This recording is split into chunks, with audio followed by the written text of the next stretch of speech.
This was another demonstration of American military power and a stark message to the Iranians that nowhere is safe for them. The U.S. submarine's torpedo smashed into the stern of the Iranian frigate Dana. In the Indian Ocean, and we'll play it on the screen there, an American submarine sunk an Iranian warship that thought it was safe in international waters.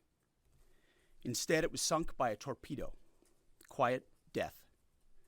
The first sinking of an enemy ship by a torpedo since World War II. A first for the Americans, who released photos.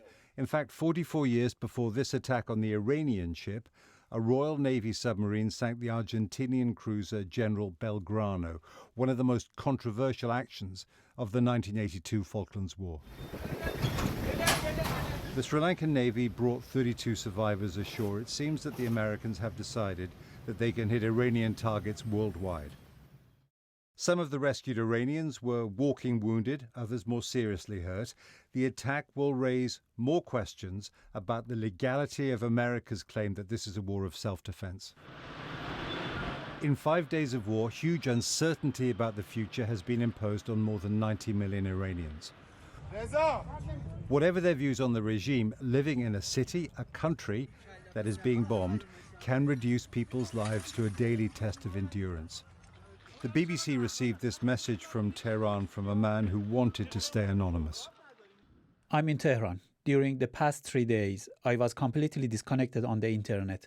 Until yesterday, there was bombardment here, very heavy bombardment. The hour made no difference. 24 hours a day, they were bombing. The traffic is moving in Tehran. Aspects of life are functioning. There are no doubts about America's capacity to destroy, but plenty about keeping its promises to help Iranians end years of authoritarian rule. There is no evidence of a coherent plan for what happens when the bombing stops, and increasing signs that the Iranian regime's ability to survive has been underestimated. For the Iranian people, my heart breaks, truly. President Trump presented this as a historic generational opportunity, but it's actually looking like a historic generational disaster. The Iranian people in Iran have borne the price of the Islamic Republic's repressive capacity for 47 years, and I'm very worried that not only are they going to be left in a war-torn, devastated country with no economic prospects, but they will be facing further repression and brutality at the end of this war. The Israelis released video of the view from one of their aircraft over Tehran. A missile circled in red sweeps past. Israel destroyed Iran's air defenses last year, which means the skies over Iran are wide open for Israeli and American pilots. Our colleagues at BBC Persian spoke to Iranians fleeing across the border to Turkey. Honestly, people are completely stressed. The situation is critical. No one is really themselves. Because of the rising prices and everything that was already going on, people were already under a lot of pressure. And now that the war has started again, the situation has become even worse. I was there for 1 month, but I feel like I aged 100 years. It was exhausting. It really wore me down. Across the region, the war is still intensifying. In Lebanon, Iran's ally, Hezbollah, released a video of a drone attack.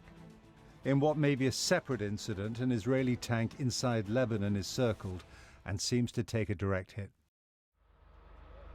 Israel, though, has much more firepower than Hezbollah since it scored a major victory over them in 2024.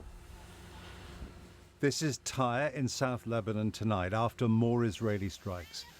The health ministry in Beirut says more than 70 Lebanese have been killed in the last 2 days.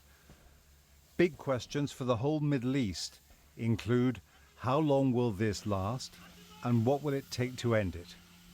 No one has answers yet. Jeremy Bowen, BBC News.